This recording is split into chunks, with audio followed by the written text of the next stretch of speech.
10ನೆಯ ತರಗತಿಯ ಮುದ್ದು ವಿದ್ಯಾರ್ಥಿಗಳಿಗೆ ABG ಸ್ಪೋಕನ್ ಇಂಗ್ಲಿಷ್ ಕ್ಲಾಸಸ್ಗೆ ಆಧಾರದ ಸ್ವಾಗತ. ಪ್ರೀತಿಯ ವಿದ್ಯಾರ್ಥಿಗಳೇ, ಇವತ್ತಿನ ಈ ವಿಡಿಯೋದಲ್ಲಿ ನಾವು lesson number 4 doctor BR Ambedkar ಈ ಒಂದು ಪಾಠದ ಪ್ರಶ್ನೆ ಉತ್ತರಗಳನ್ನು ಈ ವಿಡಿಯೋದಲ್ಲಿ ನಾವು ಚರ್ಚೆ ಮಾಡ್ತಾ ಸಾಗೋಣ. ಬನ್ನಿ, ಮೊದಲ ಪ್ರಶ್ನೆಯನ್ನು ನೋಡೋಣ. ಪ್ರಶ್ನೆ number 1. Ambedkar spent most of his time by reading books. ಇಲ್ಲಿ ಅಂಬೇಡ್ಕರ್ ಅವರು ತಮ್ಮ ಹೆಚ್ಚಿನ ಸಮಯವನ್ನು ಹೇಗೆ ಕಳೆಯುತ್ತಿದ್ದರು? ಅವರು ಪುಸ್ತಕಗಳನ್ನು ಓದುವುದರ ಮೂಲಕ ತಮ್ಮ ಸಮಯವನ್ನು ಕಳೆಯುತ್ತಿದ್ದರು. ಇನ್ನು ಪ್ರಶ್ನೆ number 2. Pick out the word in the first paragraph which means quality that makes a person or a thing different from another, that is voracious reader. ಪ್ರಶ್ನೆ ನಂಬರ್ 3. ಇಲ್ಲಿ ಪ್ರಶ್ನೆ ನಂಬರ್ 2ರಲ್ಲಿ ಏನು ಕೇಳಲಾಗಿದೆ ಅಂತಂದರೆ, ಆ ಒಂದು ಪ್ಯಾರಾಗ್ರಾಫ್ನಲ್ಲಿ ಇಲ್ಲಿ which means quality that makes a person ಅಂತ ಹೇಳಿದ್ರೆ ಒಬ್ಬ ವ್ಯಕ್ತಿ ಅಥವಾ ಒಂದು ವಸ್ತು ಬೇರೆ ಅಂತ ಹೇಳಿ ತೋರಿಸುತ್ತೆ ಅಂತ ಕೇಳಿದಾಗ ಅದು ವೆರಾಸಿಯಸ್ ರೀಡರ್ ಅಂತಕ್ಕಂಥದ್ದು ಸರಿಯಾದ ಉತ್ತರವಾಗಿದೆ. ಇನ್ನು ಪ್ರಶ್ನೆ number 3. How did the 14th amendment of the American constitution benefits the black Americans? America ದೇಶದ ಸಂವಿಧಾನಕ್ಕೆ ತಂದ 14ನೆಯ ತಿದ್ದುಪಡಿಯು ಅಮೇರಿಕಾದಲ್ಲಿರುವ ಬ್ಲ್ಯಾಕ್ ಅಮೇರಿಕನ್ಸರಿಗೆ ಯಾವ ರೀತಿಯಂಥ ಲಾಭವನ್ನು ತಂದುಕೊಡುತ್ತದೆ ಅಂತ ಪ್ರಶ್ನೆ ಕೇಳಲಾಗಿದೆ. The 14th Amendment of the American Constitution gave freedom to the black Americans. ಏನು ಅಮೇರಿಕಾ ದೇಶದ ಒಂದು ಸಂವಿಧಾನಕ್ಕೆ ಯಾವಾಗ 14ನೇ ತಿದ್ದುಪಡಿ ಆಯಿತಲ್ಲ, ಆ ಒಂದು ತಿದ್ದುಪಡಿ ಅಲ್ಲಿರುವಂತಹ ಕರಿಯ ಜನಾಂಗದ ಅಮೇರಿಕನ್ನರಿಗೆ ಸಂಪೂರ್ಣವಾಗಿರ್ತಕ್ಕಂಥ ಸ್ವಾತಂತ್ರ್ಯವನ್ನು ತಂದು ಕೊಡುತ್ತದೆ. ಇನ್ನು ಪ್ರಶ್ನೆ number 4. What did Mahatma Phule work for? ಮಹಾತ್ಮ ಫುಲೆಯವರು ಯಾವುದರಿಗೋಸ್ಕರವಾಗಿ ಕೆಲಸ ಮಾಡ್ತಾ ಇದ್ರು ಅಂತ ಪ್ರಶ್ನೆ ಕೇಳಲಾಗಿದೆ. Mahatma Phule was a devotee and worked for classless society and women's upliftment. ಇಲ್ಲಿ ಮಹಾತ್ಮ ಫುಲೆಯವರು ವಾಸ್ ಅ ಡಿವೋಟಿ ಅಂತ ಹೇಳ್ತಾರೆ, ಒಬ್ಬ ತ್ಯಾಗಿ ಅಥವಾ ಒಬ್ಬ ಭಕ್ತ ಅಂತ ಹೇಳ್ಬೋದು. And worked for classless society, ವರ್ಗರಹಿತ ಸಮಾಜದ ನಿರ್ಮಾಣಕ್ಕಾಗಿ ಸಾಕಷ್ಟು ಕೆಲಸ ಮಾಡಿದರು. ಆ್ಯಂಡ್ ವುಮೆನ್ಸ್ ಅಪ್ಲಿಫ್ಟ್ಮೆಂಟ್, ಮಹಿಳೆಯರ ಒಂದು ಉದ್ಧಾರಕ್ಕಾಗಿ ಅವರು ಸಾಕಷ್ಟು ಶ್ರಮ ವಹಿಸಿದ್ದಾರೆ ಅಂತ ಹೇಳ್ಬೋದು. ಇನ್ನು ಪ್ರಶ್ನೆ number 5. Mooknayak Bahishkrit Bharat and Samata were newspapers. Gandhiji termed the depressed classes as. ಇಲ್ಲಿ ಗಾಂಧೀಜಿಯವರು ಹಿಂದುಳಿದ ವರ್ಗಗಳನ್ನು ಏನೆಂದು ಕರೆದಿದ್ದಾರೆ ಅಂತಂದರೆ ಹರಿಜನ ಎಂದು ಕರೆದಿದ್ದಾರೆ. ಇನ್ನು ಶೇರ್ ಯುವರ್ ರೆಸ್ಪಾನ್ಸ್ ಟು ಅನ್ನು ನೋಡ್ತಾ ಇದ್ದೇವೆ. ಮೊದಲು ವಿದ್ಯಾರ್ಥಿಗಳೇ, ಇಲ್ಲಿ ಮೊದಲನೆಯ ಪ್ರಶ್ನೆ, draft is a banking term, how is the word used in the context of this lesson ಅಂತ ಕೇಳಲಾಗಿದೆ. ಈ ಡ್ರಾಫ್ಟ್ ಅನ್ನುವಂಥದ್ದು ಒಂದು ಬ್ಯಾಂಕಿಗೆ ಸಂಬಂಧಪಟ್ಟ ಒಂದು ಪದವಾಗಿದ್ದು, ಈ ಒಂದು ಪಾಠದಲ್ಲಿ ಆ ಪದವನ್ನು ಹೇಗೆ ಬಳಕೆ ಮಾಡಲಾಗಿದೆ ಅಂತ ಪ್ರಶ್ನೆಯನ್ನು ಕೇಳಿದ್ದಾರೆ. ಅದಕ್ಕೆ ಉತ್ತರ ಈ ರೀತಿಯಾಗಿದೆ. Here the word draft is used as the meaning of make. ಈ ಒಂದು ಪದವನ್ನು ಇಲ್ಲಿ ಮಾಡು ಅನ್ನುವಂಥ ಪದ ಅಥವಾ ರೈಟ್, ಬರೆ ಅನ್ನುವಂಥ ಪದ, ಬರೆ ಅನ್ನುವ ರೀತಿಯಲ್ಲಿ ಡ್ರಾಫ್ಟ್ ಅನ್ನುವಂಥ ಪದವನ್ನು ಬಳಕೆ ಮಾಡಲಾಗಿದೆ. Drafting committee means a committee set up to draft the constitution of India ಅಂತ ಹೇಳ್ತಾರೆ. ಇನ್ನು ಪ್ರಶ್ನೆ ನಂಬರ್ 2 ನೋಡ್ತಾ ಇದ್ದೇವೆ. Doctor Ambedkar was not in the Congress party. Doctor BR Ambedkar ಅವರು ಕಾಂಗ್ರೆಸ್ ಪಕ್ಷದಲ್ಲಿ ಇಲ್ಲದೇ ಇದ್ದರೂ ಸಹಿತ yet he was made the chairman of the drafting committee. Why? ಮತ್ತು ಆತನನ್ನು ಏಕೆ ಡ್ರಾಫ್ಟಿಂಗ್ ಕಮಿಟಿ ಅಥವಾ ಕರಡು ಸಮಿತಿಯ ಅಧ್ಯಕ್ಷರನ್ನಾಗಿ ಆಯ್ಕೆ ಮಾಡ್ತಾರೆ ಅಂತ ಪ್ರಶ್ನೆ ಕೇಳಲಾಗಿದೆ. ಉತ್ತರ ಈ ರೀತಿಯಾಗಿದೆ. ಹಿ was made the chairman of the drafting committee. ಇಲ್ಲಿ ಡಾಕ್ಟರ್ BR ಅಂಬೇಡ್ಕರ್ ಅವರನ್ನು ಡ್ರಾಫ್ಟಿಂಗ್ ಕಮಿಟಿಯ ಒಬ್ಬ ಚೇರ್ಮನ್ನರಾಗಿ ಅಥವಾ ಅಧ್ಯಕ್ಷರನ್ನಾಗಿ ಆಯ್ಕೆ ಮಾಡಲಾಗತ್ತೆ.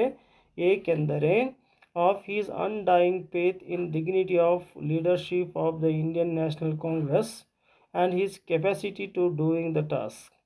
ಮತ್ತು his undying faith in the human, ಮನುಷ್ಯರಲ್ಲಿ ಆತನಿಗೆ ಇರತಕ್ಕಂಥ ಗೌರವ, ಜೊತೆಗೆ ಇಂಡಿಯನ್ ನ್ಯಾಷನಲ್ ಕಾಂಗ್ರೆಸ್ನಲ್ಲಿರ್ತಕ್ಕಂಥ ಒಂದು ನಾಯಕರ ಒಂದು ಅವರ ಒಂದು ಗೌರವ ಅಥವಾ ಅವರ ಒಂದು ಘನತೆಗಾಗಿ ಮತ್ತು ಅವ್ರಿಗೆ ಇರ್ತಕ್ಕಂಥ ಒಂದು ಕೆಪ್ಯಾಸಿಟಿ, ಅವ್ರಿಗಿರ್ತಕ್ಕಂಥ ಒಂದು ಸಾಮರ್ಥ್ಯ, ಈ ಒಂದು ಕೆಲಸ ಮಾಡ್ತಕ್ಕಂಥ ಸಾಮರ್ಥ್ಯ ಇರೋದನ್ನು ಕಂಡುಕೊಂಡಿದ್ರು ಅಂತ ಹೇಳ್ತಾರೆ. ಇನ್ನು ಪ್ರಶ್ನೆ number 3, he raised it brick by brick in this context what was raised ಅಂತ ಕೇಳಲಾಗಿದೆ. ಇಲ್ಲಿ ಹಿ ರೇಸ್ಡ್ ಅಂತಕ್ಕಂಥ ಪದವನ್ನು ಬಳಸಲಾಗಿದೆ ಈ ಪುಸ್ತಕದಲ್ಲಿ. ಬ್ರಿಕ್ ಬೈ ಬ್ರಿಕ್ ಅಂತ ಹೇಳ್ತಾರೆ, ಅಂದರೆ ಒಂದು ಇಟ್ಟಂಗಿಯ ಮೇಲೆ ಮತ್ತೊಂದು ಇಟ್ಟಿಗೆ ಹೇಗೆ ನಿರ್ಮಾಣ ಮಾಡ್ತಾರಲ್ಲ ಹಾಗೆ. ಇಲ್ಲಿ ಅದರ ಅರ್ಥ ಏನು ಅಂತ ಕೇಳಲಾಗಿದೆ.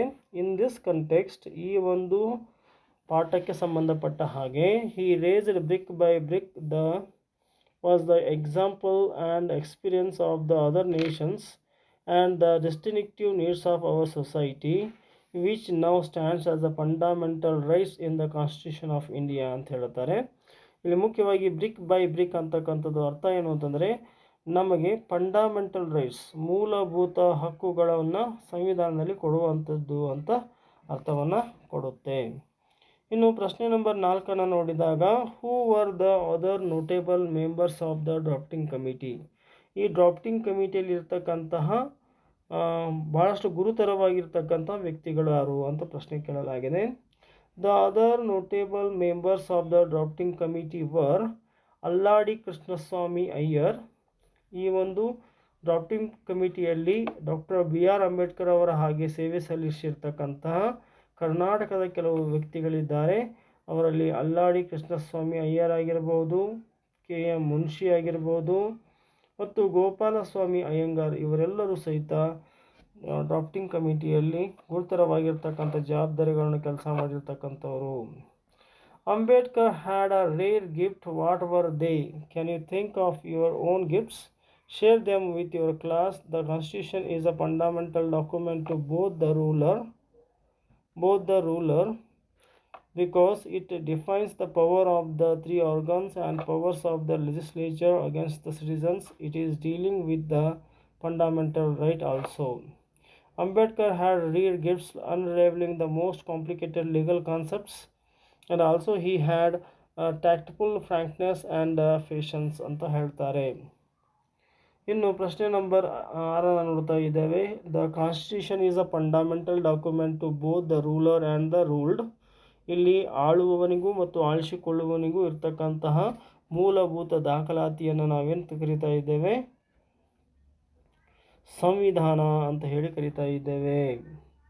ಹಾಗಾದರೆ ಹೇಗೆ ಅದು ಅಂತ ಕೇಳ್ತಾ ಇದ್ದಾರೆ. The constitution is a fundamental document to both the ruler and ruled because it defines the powers. ಇದು ಇಲ್ಲಿರ್ತಕ್ಕಂತಹ ಅಧಿಕಾರ ಮತ್ತು ಅಧಿಕಾರಗಳಿಗೆ ವ್ಯಾಖ್ಯಾನವನ್ನು ಕೊಡುತ್ತೆ. ಆಫ್ ದ 3 ಆರ್ಗನ್ಸ್, ಒಂದು 3 ಅಂಗಗಳು ಹೊಂದಿರತಕ್ಕಂತಹ ಪ್ರತಿಯೊಂದು ಅಂಗದ ಅಧಿಕಾರ ಮತ್ತು ಕಾರ್ಯಗಳನ್ನು ಹೇಳುತ್ತೆ. And the powers of the legislature, ಮತ್ತು ಶಾಸಕಾಂಗ ಹೊಂದಿರುವಂತಹ ಅಧಿಕಾರ ಅಗೇನ್ಸ್ಟ್ ದ ಸಿಟಿಸನ್ಸ್, ಮತ್ತು ಅದು ಈ ಒಂದು ನಾಗರಿಕರ ವಿರುದ್ಧವಾಗಿ ತಾನು ಹೊಂದಿರತಕ್ಕಂಥ ಅಧಿಕಾರವನ್ನು ಹೇಳುತ್ತೆ. It is dealing with the fundamental rights also, ಅದು ಮೂಲಭೂತ ಕರ್ತವ್ಯಗಳೊಂದಿಗೆ ಸಹಿತ ವ್ಯವಹರಿಸುತ್ತೆ ಅಂತಕ್ಕಂಥದ್ದನ್ನು ನಾವಿಲ್ಲಿ ಹೇಳ್ಬೋದು. ಇನ್ನು ಮುಂದೆ ಬರ್ತಕ್ಕಂಥದ್ದು ಶೇರ್ ಯುವರ್ ರೆಸ್ಪಾನ್ಸ್ 3 ನೋಡ್ತಾ ಇದ್ದೇವೆ. ವಿದ್ಯಾರ್ಥಿಗಳೇ, Nehru choose Ambedkar as a law minister of the 3 reasons. What are they? Nehru ಅವತ್ತಿನ ಪ್ರಧಾನಮಂತ್ರಿಯಾಗಿರುವಂತಹ ಜವಾಹರ್ಲಾಲ್ ನೆಹರೂರವರು ಡಾಕ್ಟರ್ BR ಅಂಬೇಡ್ಕರ್ ಅವರನ್ನು ಮೊದಲ ಕಾನೂನು ಮಂತ್ರಿಯನ್ನಾಗಿ ನೇಮಿಸಲಿಕ್ಕೆ ಇರತಕ್ಕಂತಹ 3 ಕಾರಣಗಳನ್ನು ಹೇಳಿರಿ ಅಂತ ಹೇಳಲಾಗಿದೆ. ಮೊದಲನೆಯ ಕಾರಣ, the 3 reasons R: the first one, he had skills in the field of law and legislation. ಈ ಅಂಬೇಡ್ಕರ್ ಅವರಿಗೆ ಬಹಳಷ್ಟು ಕೌಶಲ್ಯ ಮತ್ತು ಬಹಳಷ್ಟು ಅನುಭವ ಇತ್ತು ಈ ಒಂದು ಕಾನೂನು ಮತ್ತು ಶಾಸಕಾಂಗ ವ್ಯವಸ್ಥೆಯಲ್ಲಿ. His vision of social justice, ಆತ ಸಾಮಾಜಿಕ ನ್ಯಾಯವನ್ನು ಒದಗಿಸಿಕೊಡಬೇಕಂತಕ್ಕಂಥ ಒಂದು ದೂರದೃಷ್ಟಿಯನ್ನು ಹೊಂದಿದ್ರು. His own campaigns against social injustice, ಮತ್ತು ಅವರು ಈಗಾಗಲೇ ಸಾಮಾಜಿಕ ಅನ್ಯಾಯದ ವಿರುದ್ಧ ಮಾಡಿರ್ತಕ್ಕಂಥ ಒಂದಿಷ್ಟು ಹೋರಾಟಗಳು, ಈ ಮೂರು ಕಾರಣದಿಂದಾಗಿ ಅವರಿಗೆ ಲಾ ಮಿನಿಸ್ಟರ್ ಹುದ್ದೆಯನ್ನು ಕೊಡಲಾಯಿತು. Are you aware of the facilities provided by the social welfare department mention any two ಅಂತ ಹೇಳಲಾಗಿದೆ. Yes, the social welfare development as suggested by the name strives for social welfare and justice. It ensures the welfare of the scheduled caste and scheduled tribes, handicapped and marginalized sections of society, national overseas scholarship for the SC, ST and free coaching scheme for SC and OBC students are two of the many welfare schemes of the department. After the independence, the members of the scheduled caste have found doors open to them. How? ಸ್ವಾತಂತ್ರ್ಯ ನಂತರ SC ಮತ್ತು ST ವರ್ಗಗಳಿಗೆ ಒಂದು ಅವಕಾಶಗಳ ಬಾಗಿಲು ತೆರೆದಿದೆ, ಹೇಗೆ ಅಂತ ಪ್ರಶ್ನೆ ಕೇಳಲಾಗಿದೆ.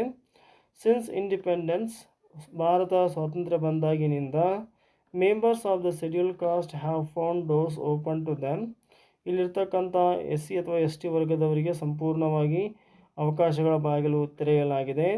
No legal bars existed for self expression, ಯಾವುದೇ ಒಂದು ಕಾನೂನಾತ್ಮಕ ಬೆಂಬಲವಿಲ್ಲ ಇವತ್ತು ಸ್ವಯಂ ಅಭಿವ್ಯಕ್ತಿಗೆ.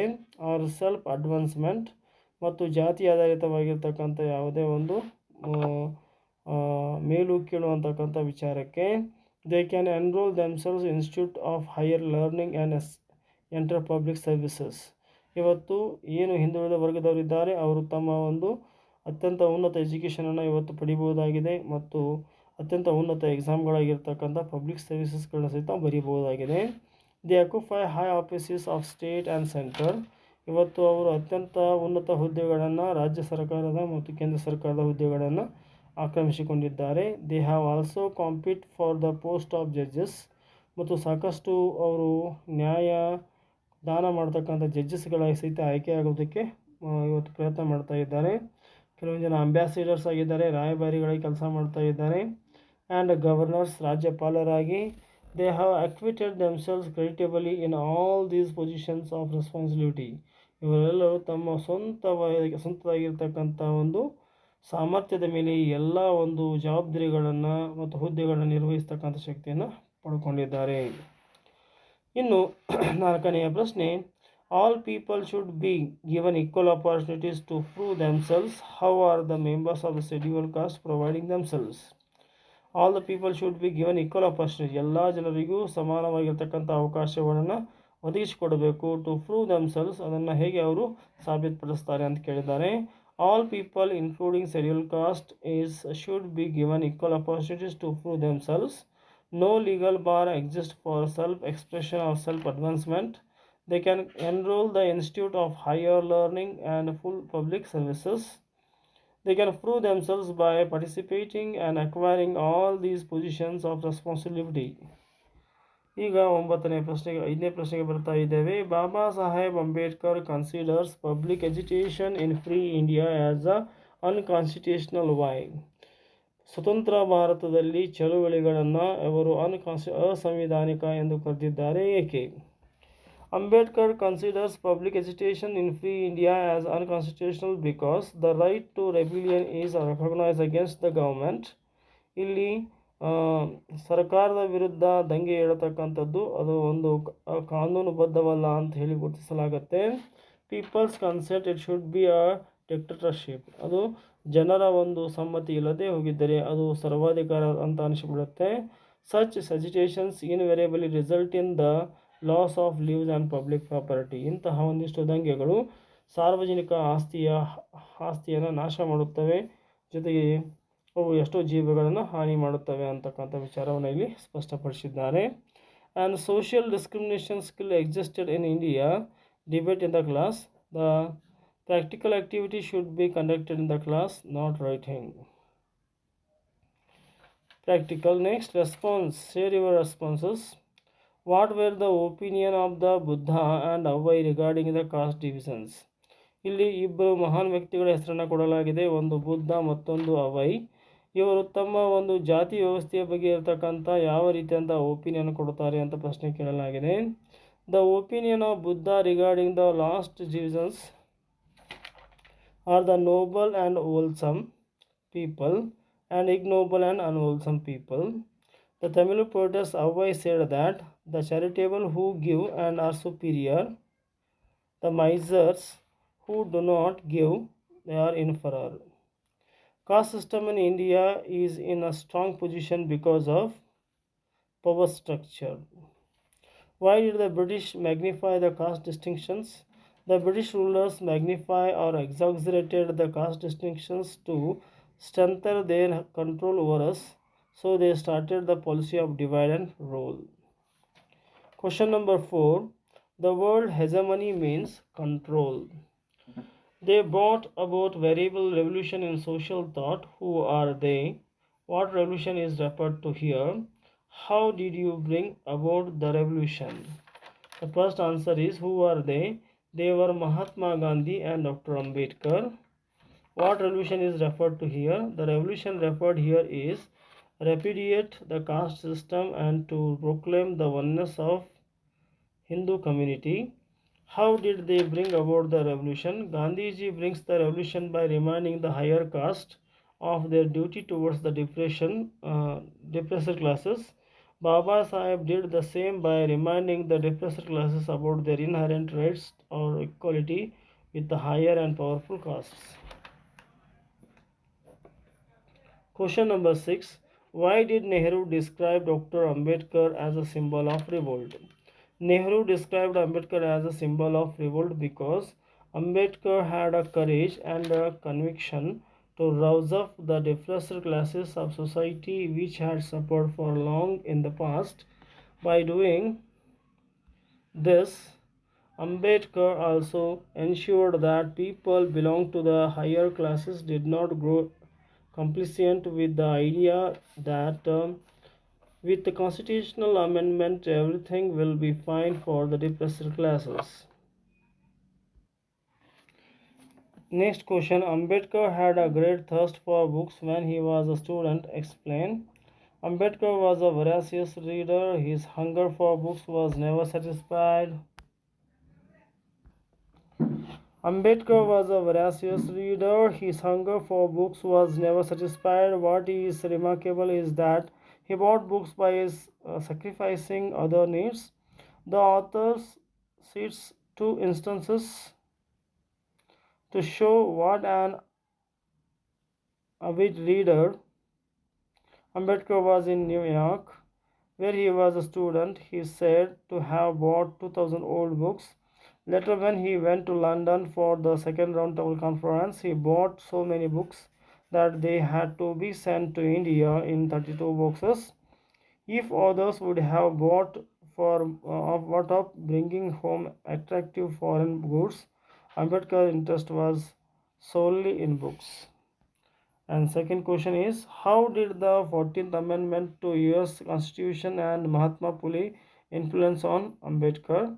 The answer is given here, right in your book. And next we go to see the third one. Before third one, you see the second one completely. And next we go to see the third one. This is the question number third and answer is given here and write your answer in the book. Next question number 4.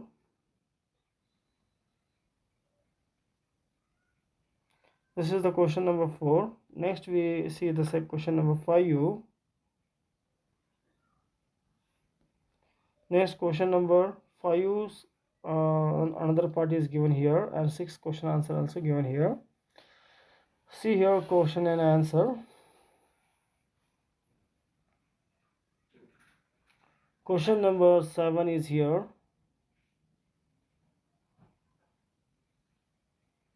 And question number 8. Question number 8 answer is here given. This is the answer. 7th one. 9th one. Discuss with your friends and complete the web chart given below. The web chart is completed here and task 1 is given here. Read the following paragraph and replace the underlined words appropriately with the words given below in the brackets. So dear students, ಇಲ್ಲಿಯವರೆಗೆ ನೀವು ನಿಮ್ಮ ನೆಚ್ಚಿನ channel ಆಗಿರುವ ABG spoken English ಕ್ಲಾಸಸ್ಗೆ ನೀವೇನು subscribe ಆಗಿಲ್ಲ ಅಂದರೆ ಈ ಕೂಡಲೇ ಸಬ್ಸ್ಕ್ರೈಬ್ ಆಗಿ. ಈ ವಿಡಿಯೋ ನಿಮಗೆ ಇಷ್ಟ ಆದರೆ ದಯವಿಟ್ಟು ಲೈಕ್ ಮಾಡಿ, ಶೇರ್ ಮಾಡಿ, ಕಮೆಂಟ್ ಮಾಡಿ ಅಂತ ಕೇಳಿಕೊಳ್ಳುತ್ತಾ ಧನ್ಯವಾದಗಳು.